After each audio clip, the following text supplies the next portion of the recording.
and welcome to the Paid Vocation podcast. And I think people watching, listening right now are wondering, who in the heck is this woman with the curly hair that's talking? Because we're here to see and hear from Lupe. We are celebrating the 100th episode of Paid Vocation. Can you believe it? I am so excited. I can't believe it. I really can't. Well, you should believe it because you've created this and I love it. Anyways, my name is Hannah Davis. I'm a television host, media personality, a communications coach, and I am also somebody that's been blessed with working with Lupe. And she asked me to help host this 100th episode where she's going to be on the other end and I get to ask questions. So first of all, thank you. Oh my God. Thank you for accepting the invitation. I'm so excited. I'm so excited. Lupe, every time I talk to you, there is a sense of calmness that comes over me. You have that superpower and then clarity that you bring out in people. First of all, I want to thank you for that. Oh my God. You're welcome. And thank you for being here and accepting my invitation. So Hannah, during her podcast interview, when I was interviewing her at the end, she started interviewing me. And so I thought, who better than to interview me for the 100th episode? And I get a little nervous doing solo episodes. So Hannah's here to facilitate this conversation and make it easier. I'm much more comfortable talking about other people than myself. So this is great. We're talking about the 100th episode, Lupe. And what we want to get to is your personal story. Yes. Actually, I'm going to let you say it. You said you had two intentions for this podcast. Yes. I want to say those up front for our audience watching. Yes. And what are they? So the first one is my intention for the audience, whoever's listening, is that I hope something we share in this conversation is helpful. It's like a whisper from the universe about something that you're thinking about, considering, that is just a sign for you. I hope that it's helpful in some way. And then the second is for myself. My intention for myself is that I want to show up in the truest version of me and show up confidently, sharing that true me. And I hope that resonates with people. One thing that I've observed, and I think this is just a universal truth, is when an individual shows up as their true self, it resonates. It gets rid of the clutter. Yes. And I think you have the ability, and I've seen you do this on a daily basis. Let's talk about the elevator pitch of Paid Vocation. Okay. What's the intention with this? Yes. What is this show if somebody's coming in for the first episode? Sure. On our 100th episode. Sure. So when I invite guests, I tell people that my intention is to share stories of people who are doing work they love to motivate my audience to do the same, whether that's finding a new role at their company, switching careers, or starting a business. I hope that by sharing these stories, someone takes something away from it and it motivates them to pursue what they love. And I called it Paid Vocation because I want people to be paid to do what they love. I think that's really important. Before I switched careers, I would hear people say, yeah, that's a nice thought to think you can be paid to do what you love, but that's not really possible. That's not realistic. And I would meet people that did what they loved and got paid for it. And I just thought, no, but I met so-and-so. And I wanted to share those stories. I wanted to share those conversations. So that's why I started it. It's that gentle reminder for all of us that, oh, if this person's doing it, the specifics of what they love is different for each person. Right. But if they can do that, I can do it too. Yes. All right. I want to talk about your story because right now you work with executives. Yes. You've worked with me. I was transitioning out of hosting Good Morning Texas to create my own company. You were instrumental. You never pushed. You just asked the right questions. And you let me tap back into my confidence. So thank you. Tell folks about what you're doing right now because you are doing what you love. And it's probably not what you dreamed of when you were a little girl. No, although I can see how it connects. So right now I'm an executive coach. I do coaching for leaders at different companies through a company called the Boda Group and through Career Management Partners. So I do coaching leaders through there. And then privately, I do career coaching, life coaching. And before that, I was in accounting, financial reporting. I did that for 8 years. All right. How different can you be? When you first told me this, I was like, what? Lupe? Yeah. And you know, it's interesting. I did my first internship at Verizon. And I remember my two managers said, you know, Lupe, you're accounting, but have you ever considered HR or something more people related? And I said, no. I'm doing accounting. That's the path for me. That's my plan. Yeah. I'm sticking to it. Yes. But once I was in it, I realized that it wasn't what I was excited about. I was burned out. I was having health issues, these migraines that wouldn't go away. And in my first role at a firm. And then I found a great job with manageable hours and a great team. And I still didn't feel fulfilled. And so... And you're probably like, what the heck? I thought this would fix it. Yes. And it didn't. And so after becoming a mom, I thought, okay, I'm going to show my daughter that I can pursue something I love and make money doing it and be successful. And so it was a big pivot for me. I remember my dad, who's an immigrant, he came here into the United States when he was 17. From where? From Mexico. He said, are you sure you want to do that? I mean, you have a good job. You get paid well. And I had Jose, my husband's support, and I did it. But it was scary. It was really scary. What does your dad think now? My dad's interesting. He's like, cool. Cool. At the end of the day, parents just want you to be happy. But yeah, that is a scary thing to have a child saying, oh, I've got this really great job that pays well. On paper is beautiful. It's the American dream. Yes. And I'm going to walk away from it. Yes. And you still made the decision that was right for you. Yes. There's a couple things that you said, trying to decide which one I want to tackle first. Let's talk about the body. You said you were getting migraines.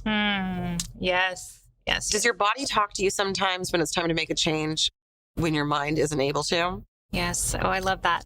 It's interesting you highlight that. Yeah. So I once heard someone say that when you're really stressed out or unhappy, you can start feeling things in either your head, your heart, or your gut. And I remember interviewing someone on the podcast who said he had a lot of digestive issues. He was getting his PhD. He was under a lot of stress. He'd had a car wreck. He was just going through a lot of things. Yeah. And he said he ended up at the Mayo Clinic because he couldn't figure out what it was.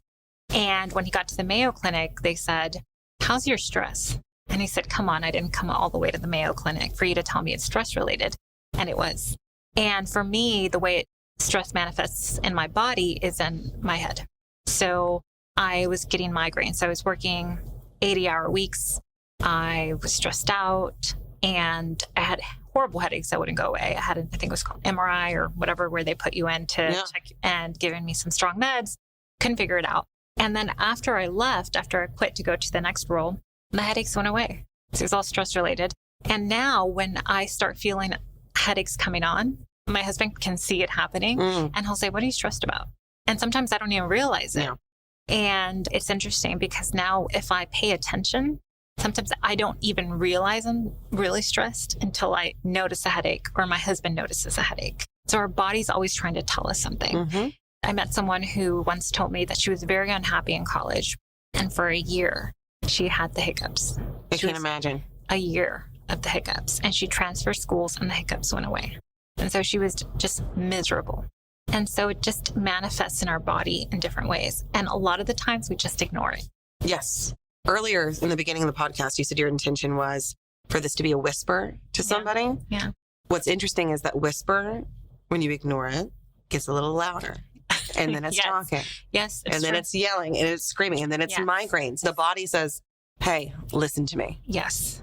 100%. This guy who's at the Mayo Clinic. Yes. His body was yelling at him. Yeah. Said, sir, it is time to make a change. Yes. Okay. So this is one of the parts that I love about your story. So she starts as an accountant, right? I mean, at the essence, what you do, Lupe, in my vantage point, and tell me if you agree with this, is you help people find their purpose and the path to get there. Yes. Does that sound accurate? Or at least that's my intention. That's what I've received personally. So how do you go from accounting to that? And you said you tapped into the moments of happiness. And I loved this part of your story, when you were happiest at work. Yes. So I thought about, when am I happiest at work? And when I was happiest was when people would come into my office to talk about their problems. I loved that. I loved when people were telling me about different things. So the part I missed earlier is that my husband, when I was at the accounting firm, said, you need to hire a coach. You're miserable. Yeah. And I'd never heard of coaching. I didn't know anyone who'd had a coach. I was in my mid-20s. That's not a thing usually that people in their mid-20s are hiring. And so he said, you need help. Everyone kept telling me to quit. And I said, no, I was stubborn. I was like, this is You're the not dream. a quitter. I'm gonna make it work. Yes. We've all been there. And also a part that I don't think I've shared on the podcast is that I was sitting for the CPA exam, which is very difficult. There's 4 parts to it. I passed all the sections, but you had to do it within 18 months. So the clock would run out and I'd have to start. And I kept failing. And I remember telling my mother-in-law, I feel like there's a knife to my throat. And she said, that doesn't sound very good. That visual, that's horrible. Yeah. And I felt like a failure. I felt like, oh my God, everyone has passed. And they wouldn't promote us until we passed the CPA exam. Yeah. And I felt like a failure. I thought, what's wrong with me? And I was working 80-hour weeks, which is part of the problem, right? I didn't even have time to study. And if I'd passed that exam, I don't know that I would have left because I would have said it was too hard. Yeah. This is it. Yes. And it was my body. It was my heart. It was trying to tell me, this isn't it, Lupe. And you're a strong woman, so you tried to ignore that as much as you could. Yeah. Yes, I did. Okay, so you talk about, one of the things I love, she was talking about the moments that she enjoyed. Yes. When people would come in. Yes. And you would listen to their problems, but you would also help them find solutions. But you also just said something right now, not passing that exam. Yes. With the distance, with the life that you've created now. Yes. How do you view, we can call it rejection or failure. Was that a God thing? Was that fate? Whatever you want to label it. Do you look at that with gratitude now? Yes. It took me a long time to look at it with gratitude. Again, like if I'd passed, I don't know that I would be sitting here today. Yeah. And it was God, it was the universe, like it was my soul trying to tell me, this isn't it. Yeah. I wouldn't listen though. It was like, I have to pass this exam, even though I hate this material. And then later I got a master's in leadership, org development, executive coaching, and I loved it. Yes. Isn't it crazy when you, like the flow state that you can get in when you're actually in the right space? I loved it. So what would your message be to anyone listening right now about failure or rejection? Yes. We look at it with such a negative connotation, and it doesn't mean that it doesn't sting in the moment. Yes. And feel that and let that go through. But what is your message to them about, especially with time and distance, what that means? Yeah. I think of two things. So one is I kept telling myself, I'm not going to quit. I'm not a quitter. Right. I'm going to keep going. And I kept failing, or the time would run out and I'd have to start over. And I was ignoring those signs. Yes. And I kept listening to motivational stuff, and I would say, you don't quit, you keep going. And then finally I remember listening to something, and it said something like, it's also wise to know when to quit. Yes. Right. So that stuck with me. Interesting. Okay. So knowing when to quit, listening to that. Yeah. The other part of that is that if we're not failing, if we're not facing rejection, we're probably not trying new things. We're probably not stretching. Safe. You're in that safe, comfortable zone. Yeah. Yes. And so embracing the failure, embracing the rejection as part of the process, because it means that we're learning, that we're growing. I try to think about that all the time and think, okay, what am I doing to be uncomfortable? What am I doing to put myself in a place where I could be rejected? Because that's probably where there's going to be growth. And I see that over and over on the podcast, where just interviewed an illustrator and she put herself out there for a competition. She could have been rejected. She could have lost, but she had to do that. She was putting her work out on Twitter and Instagram. She had to do that. And that's how she was discovered by an agent, but she had to be willing to be rejected. Yeah. And I think that's where all the growth happens. And that's what vulnerability is. Yes. It's being honest with yourself and being honest with the world about who you are and what you want, and knowing that the answer may not be what you're asking for in that moment, but still being honest with it. Yes. So I always come to you with, I feel like you can just give me all the answers to life. So we're talking about failure. We're talking about pushing through. We're talking about growing.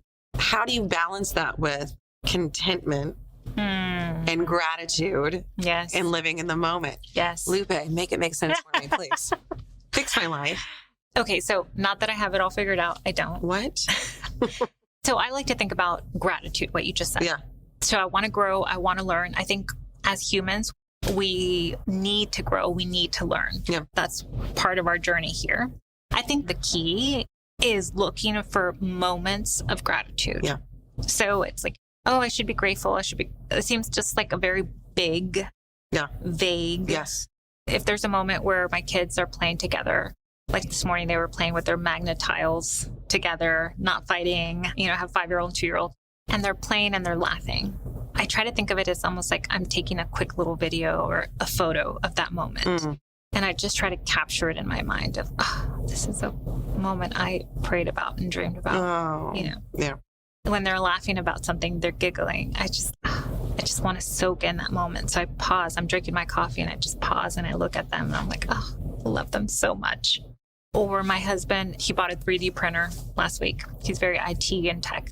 This is a big moment for him. Yeah, he was very excited. And I said, how much did we spend on this 3D printer? And his first project was Ellie needed hangers for her Barbie clothes.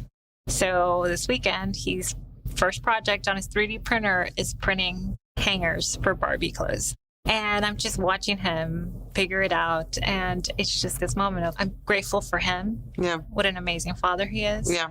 Grateful at what an amazing partner he is. And so just soaking in that moment, not ignoring it. Yeah. So I want to grow. I want to learn. I'm reading 10 books at a time. I'm wanting to grow and all those things, but try to like snapshot of moments, this moment here, right? I was telling Hannah before the recording, she posted something on Instagram a few weeks ago that said, when you're able to help someone, do it because you could be answering their prayers. And when I messaged Hannah, hey, would you be willing to interview me for my 100th episode? She said, yes, I'd love to. You made my morning. You made my day. And she was answering a prayer for me. Like, I thought that was such a special thing. And that answered a prayer for me because sitting here doing this, these are the conversations that matter. And that's what I want to spend my time in life doing, my professional life doing, is talking about things that matter. And things that are going to resonate in different ways. And that's what you do on your podcast, which is so beautiful. I'm going to ask you a question, and I have a feeling that this is going to make you squirm. I just have a feeling because you're so humble. So we were talking about these moments of gratitude, right? I want you to think about a client that has made a big change in their life. And I want you to soak in the fact that you had a role in that. What's the first one that comes to mind? I think of, and she won't mind me sharing her name because she's very open about it. Her name's Stephanie. I coached her a few years ago. We started coaching during the pandemic. Yeah. When a lot of people were starting to look at their lives. Yeah. Yes. And she worked with a coach before, and this was more on the personal side. And she was feeling unhappy, wasn't sure what it was. And we started working together.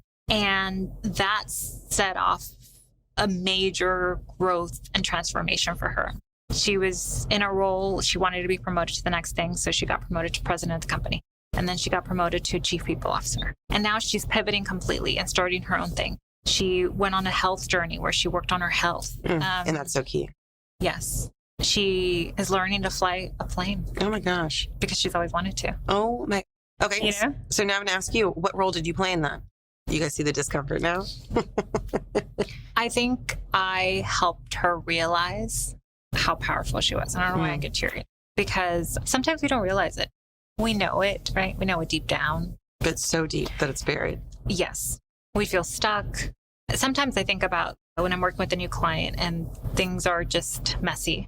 I think about like a garden that's just overgrown with weeds. And I'm helping the person not feel overwhelmed, just starting to pull weeds together. Starting to clear the space to make it beautiful again. And so that they're happy and they can enjoy the process. And so sometimes, I'm coaching physicians right now, and I love that work because physicians do so much and give so much. And they're under an incredible amount of stress. They're working a ton. And so getting to help in that way, which I know is having a ripple effect on their patients and their families, feels really good. And so I feel like I'm going into a garden and helping clear it out. Well, and think about the ripple effects of that. If you're going to sit here and do this meditation of when you help one person find their purpose or make an adjustment, whether it's in personal life or career, it doesn't stop there. Like Stephanie, all of a sudden she's pouring into her health. She's pouring into her other dreams, flying a plane.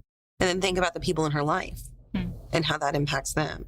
And down and down. And with physicians, think about how exponential that is. I actually have a friend, her name is Dr. Ellie Kraft. She's a surgeon in California, and she has a podcast called Self-Care Surgeons. And I think you need to be a guest on there. Oh my gosh. Because the two of you, I'll connect you after this.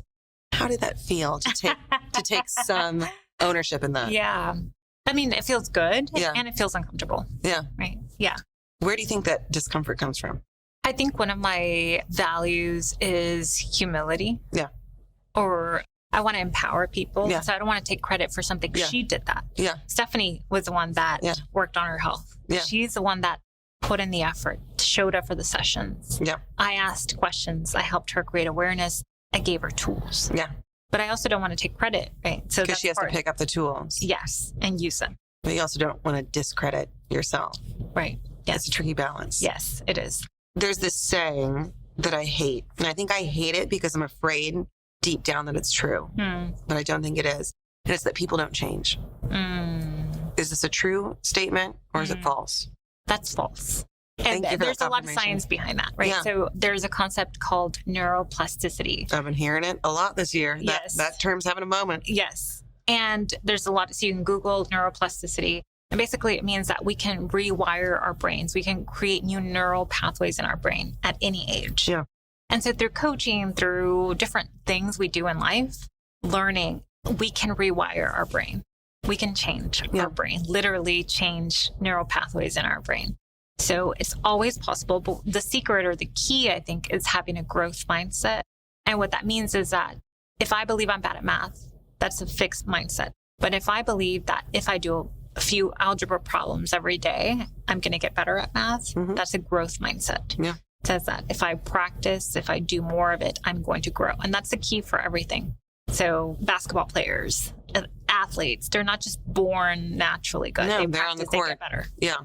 So that applies to everything. And I think when I've met people who are stuck and who are resistant to change, it's because they don't believe that things can change or that they can change. And it's always possible. What happens when they have the epiphany?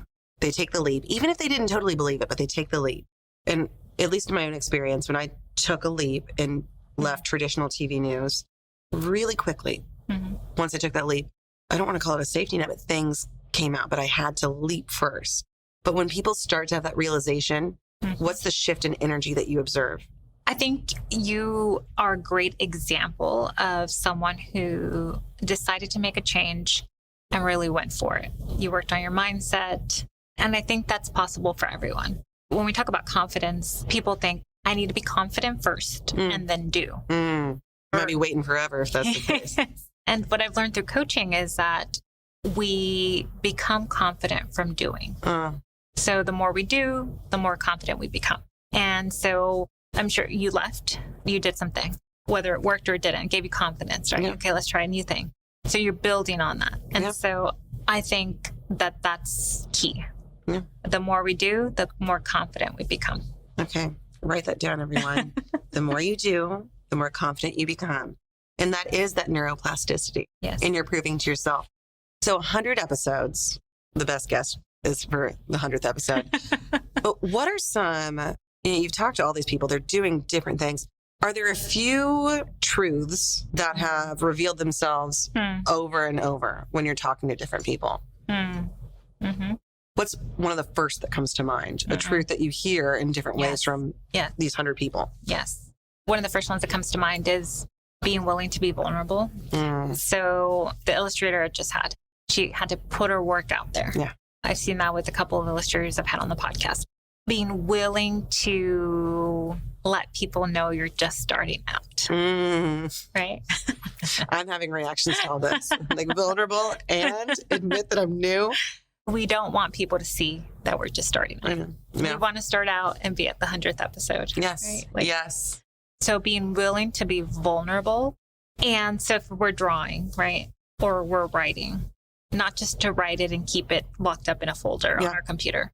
It's being willing to show it to the world, get feedback, put it out there. That's one, being willing to be vulnerable. And I really struggled with this. So when I left accounting, financial reporting, it took me a year to change my LinkedIn title because I totally get it. I was worried that people were going to judge me. Yeah. Oh, what's coaching? Yeah. And coming from the CPA world, accounting, financial reporting, like that's serious.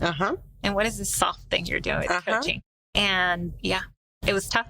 So being willing to be vulnerable, being willing to put yourself out there is key. Being willing to connect. So if there's a career pivot you're wanting to do, willing to reach out to someone who's in the role you're doing. Yes. And what does your day look like? I'm reading a new book called Hidden Genius. She talks about how some of the great people, she mentions the late Kobe Bryant, who went to Goat Mountain, the greatest of all time mountain, and went and met with Michael Jordan and like all of the greatest athletes and asked them, what do they do? What do they do differently? So being willing to connect. Yeah. When I first started my business, I didn't know any other entrepreneurs and I was very lonely. It's pre-pandemic, so everyone was in their corporate office. I was very lonely because I told you my favorite part of the day was when people came into my office. Yeah. And now there's no one in my office. I'm alone. Yeah. And I said, okay, I need to create a new community. I need to meet other entrepreneurs. I need to meet other small business owners. And I had to go out there and put myself out there, be willing to be the new person, be rejected. I told myself I'm going to go to 12 conferences in 1 year. 12 in 1 year? And did you do it? I think I went to 9. And then I'm impressed by 9. Then the pandemic hit and then we were... There you go. So it was great. And then I started the podcast and meeting people. And that's been such a gift. I interview people for a living. And when you talk about flow state, this is it. Like, this is like, I could do this for hours. Yes. Don't worry, guys. It won't be an hours long podcast. Do you feel that interviewing people, 100 episodes in now, what have you learned about the power of conversation and storytelling and these 100 different people that have been vulnerable and shared their stories? What have you learned through that? So again, going back to this book, I just started reading it. She talks about that she was doing interviewing people when she realized that everyone has like a hidden genius. And I love conversations because I get to talk to people and ask questions and look for their hidden genius, their story. Everyone has a story. Yes. Yes. Everyone has something beautiful to share. Yeah. And everyone wants to feel listened to and heard. Yes. And I do this with my clients too, with my coaching sessions. I'm giving someone a gift by being really present and really deeply listening. Yes. And you do that so beautifully, Hannah. Most of us walk around in life not feeling heard or listened to. Yes. And so as a coach, as a podcast host, I'm giving the other person that gift. And it's beautiful. We've all been in meetings where someone's on their phone or they're typing, having a side conversation. Yeah. And they're not really paying attention. How that doesn't feel good. Yeah. And when we give someone our full attention, it's just beautiful. Yeah. That's where a lot of like deep conversations happen. I just interviewed a playwright. He just closed on Broadway. And I met him at I want your job, by the way. Oh my God. He was just amazing. I met him at the Aspen Ideas Festival. I didn't even actually meet him. I just sat and listened to him speak on a panel and I messaged him on Instagram. Would you be willing to be on my podcast? You put yourself out there. You were vulnerable. Yeah. Yes. And I thought, we'll see what he says. And he responded right away. I love it. And he said, yes, I'd love to. I thought, oh my God, this guy has a Pulitzer. And he said, yes. Right? Yeah. And he was so present, just looking. We were on Zoom, but he was just looking at me in the eyes and just really listening and leaning in. And I just thought, oh, what a beautiful soul. Yeah. Right. And then he says something like, I have a friend who passed away and he used to say, I don't like small talk. I'm about big talk. And I thought, it was beautiful. So, and he exemplified that, just being present. So that's what I hope to give. That's what I've learned is so powerful through the podcast, through coaching, being present. Yeah. What it does is when there's a camera or when you're coaching, it gives you license to cut through the BS of the small talk and go straight to the depths.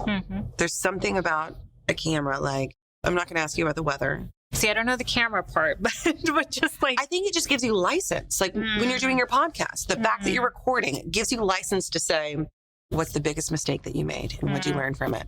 Would you ever say that just waiting in line at the coffee shop? No. So let me ask you this. What's one of the biggest mistakes that you've made? And what was the lesson that was in it for you? Ooh, biggest mistakes. I think it's Lewis Howes. It's either Lewis Howes or Tim Ferriss. They ask this. They say, what's your favorite mistake? Because they say it's a lesson. So I'm stealing that, Lewis or Tim, whichever one of you said it. Biggest mistake. I don't know if it's my biggest mistake. One mistake that comes up as I think about that question is when I was at the accounting firm. So we would rotate jobs. So we'd have different teams for different things. And I remember being on it, and I was young, fresh out of college. I was put on a client and I could tell the associate above me, I don't know what it was, but I rubbed him the wrong way or he didn't like me. I wasn't sure what it was. I would rotate teams. And so on all the other teams, I felt great. I loved it. And I dreaded going on that team and I didn't like it. And I didn't say anything. I just thought, hopefully it gets better. Hopefully I get rotated out or something. I didn't do anything. So 3 busy seasons, 3 after, I got my first below expectations review. They didn't give me any warning. It was just like at the end of the... And I think for people wired like us, that's like a stab to the heart. The manager called me. He's like, hey, sorry, I didn't have time. I'm just going to call you and tell you that you got below expectations. So that means you're not getting promoted. And I started bawling and I was like, oh my God, no one told me I wasn't meeting expectations. I knew it wasn't the right environment for me, but I didn't say anything. And so that was a mistake because I didn't advocate for myself. And I didn't know I could do that. So what's the lesson from that? So listen to my gut, listen to that, right? And I was so young. I just thought, like, if you work hard, someone's going to notice and take care of you. I call it the Prince Charming effect, where we think there's going to be a manager who notices how hard I'm working and just going to bring me under their wing and it's all going to work out. And so the big lesson for me was listen to that. So after that bad review, I went to the partner and I said, they coached me, another manager coached me. She said, when you go to the partner, he likes for people to be direct. Tell him what you want. And I said, I want to get off this client. And he said, okay. I said, why? And I told him why. And he said, yep, I agree with you. And yep, you're off. It was a 10-minute conversation and it took almost 3 years, 3 busy seasons. It was like, isn't that amazing? Many hours of crying, being miserable. So I wouldn't label it a mistake. It was just like a big lesson for me. Yeah. And that's what I mean by mistake. And again, when we talked about things like failure or rejection, it has a negative connotation, but really there's something beautiful in it. So mistake and lesson, I think, can be synonymous if you look at it the right way. Yeah. So one of the things that I'm fascinated by and what I love about what you do and what you've helped me do with my life, it's truly changed my life, is the idea of change. Yes. And that we are capable. If there's nothing else that people learn by working with you from listening to this, what do you want them to know about the idea of change? If there's something that they're chronically unhappy with. I think the biggest thing with change is that it doesn't have to be a flip of a switch. And nothing really is. And so just small incremental change, small steps. That's really important. I think about anything health related, anything career related, anything relationships. So sometimes I'm coaching an executive and one of the topics that comes up is dating, right? They're super successful and one of their personal goals is maybe they want to go on a date. And so we start with, okay, let's get you a profile. I love this. Okay, let's go on one date, right? So it's like just small steps. You want to switch careers, reach out to someone who's in a role that you want to be in and have a 15-minute conversation. I love the book Atomic Habits. I'm constantly recommending it. It's a good one.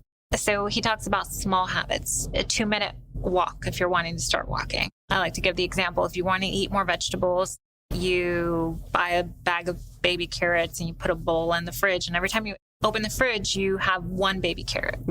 Right. So if you open the fridge 10 times in a day, you had 10 baby carrots that day. Right.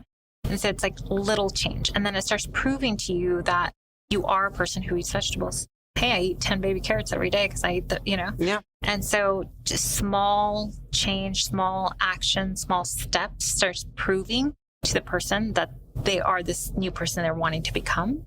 Because what happens is that we don't believe. I say, I'm going to start working out. And then my goal is 1 hour a day. And I do it for 2 weeks because I'm really motivated. After the 2 weeks, I fall off and I don't do it. And that's because I didn't really believe I was the kind of person who works out for an hour a day.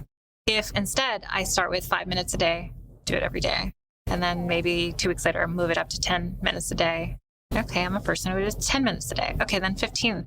So I'm starting to believe that is who I am. And that's how long-lasting change can happen.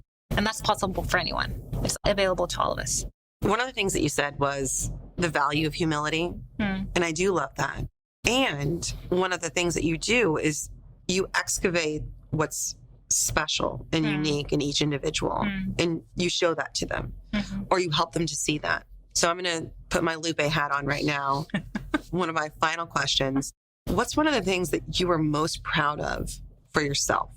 I'm proud that I was willing to make a change, even though it was really hard.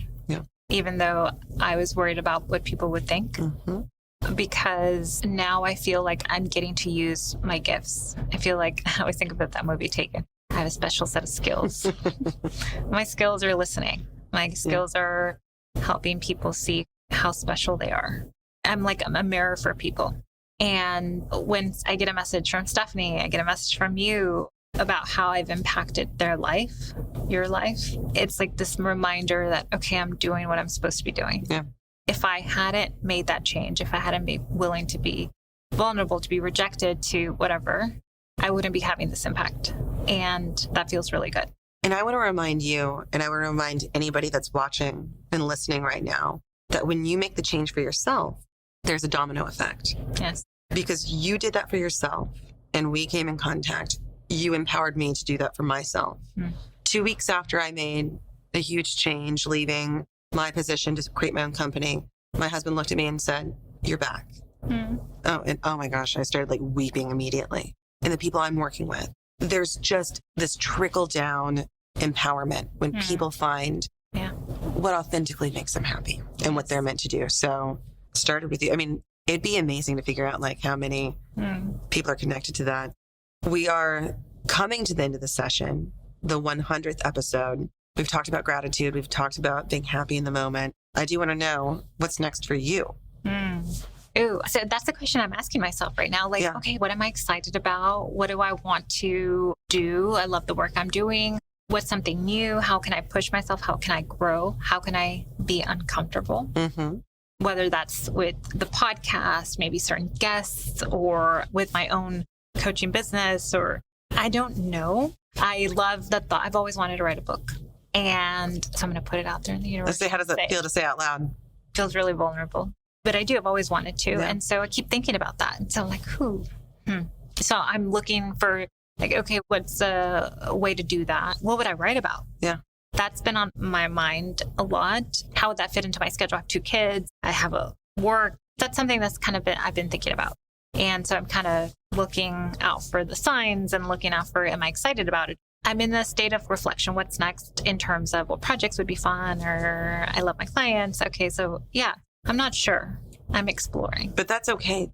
Yeah. That's not only is that okay, that's necessary to say, oh, I'm in this moment of knowing that we're about to hit another gear.